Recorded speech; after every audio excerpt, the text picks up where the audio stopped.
My next guest has an ETF that tracks quantum computing. It's up 60% from this time last year. With me now, Defiance ETFs Chief Investment Officer, Sylvia Jablonski. Sylvia, welcome. You heard what Jerry had to say. What's your take on quantum and where we're going? Well, I think Jerry set it up really well. This is a great area for investors to look at because you have these companies, these quality companies like IBM that are getting into the quantum space and they're essentially moving the technology forward. And then you have pure play quantum companies that are actually bringing this topic to commercialization, and earnings were the proof in the pudding. So you have an IonQ up, 283% year over year, Rigetti 183% year over year.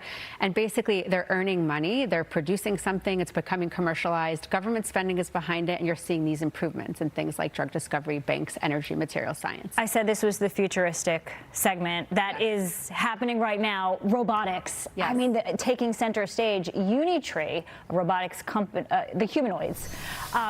They actually have one, I believe, that can run a half marathon faster than a human being. The stock began trading in China today. Sylvia, it was 8,000 times oversubscribed. Yes. Is that jarring to you?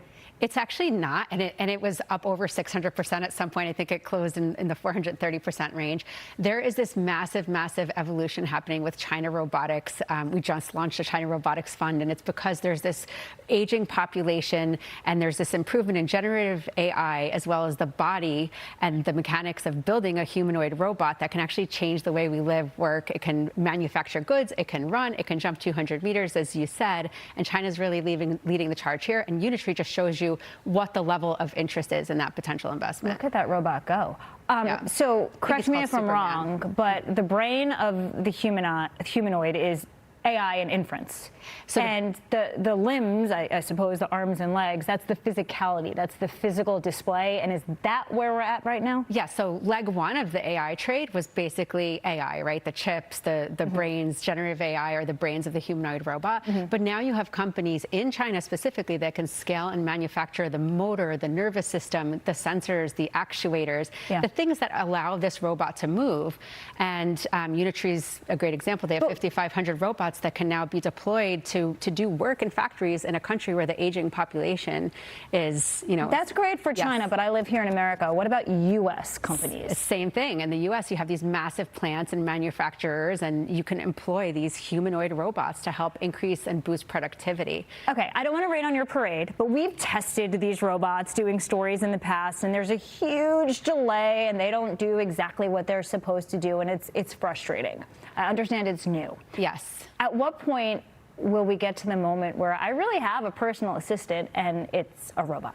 Yeah, and I hate to say this, but in terms of the global outlook here, the success and the proof in the pudding has come specifically from the China humanoid robots. And they are, at this point, the functional AI manufactured machines. And so I think that will seep into the U.S. But what we're seeing here is a little bit of a win in the race here. Okay.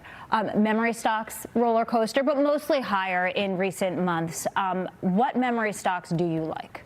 Yeah, I mean, I think that the class of memory stocks are going to continue to play out. So if you look at the names like Micron, SK Hynix, I think that, these are long-term trades as AI continues to build out. And we talk about this, this futuristic day here, whether it's through quantum computing, superconductors, humanoid robots, you're going to need these AI chips to... Yeah, and SK Hynix really turned to the market early this morning when they announced the $29 billion buyback, because I think they're saying they think their stock is undervalued. Yes. And I think that most of these companies will tell you that they think that their stocks are overvalued in terms of the potential total addressable market for AI and where we are in its infancy. You asked the question before to Jerry, like, how am I going to start recognizing this in their lives? And the truth is, in my life, the truth is we're just now seeing that, right? And once this starts to bleed into the different earnings seasons, whether it's the Modernas, the drug companies and things like this, where they've shown how they've used AI to generate data, move 1,000 times faster with a quantum computer and come up with a cure, I think we're at stage one. What's going to be left for us to do? Well, a whole lot, hopefully. I mean, I don't know how to make a robot or write code. It's sad in a way for human beings. Yes, I do think, you've heard the AI experts talk about this, but there will also be a lot of job creation outside of this. Perhaps those jobs will change. Yeah, maybe they're jobs we're not even thinking of right now. Maybe more vacations are in our future. Sylvia, thank you so much. Thank you. We do have a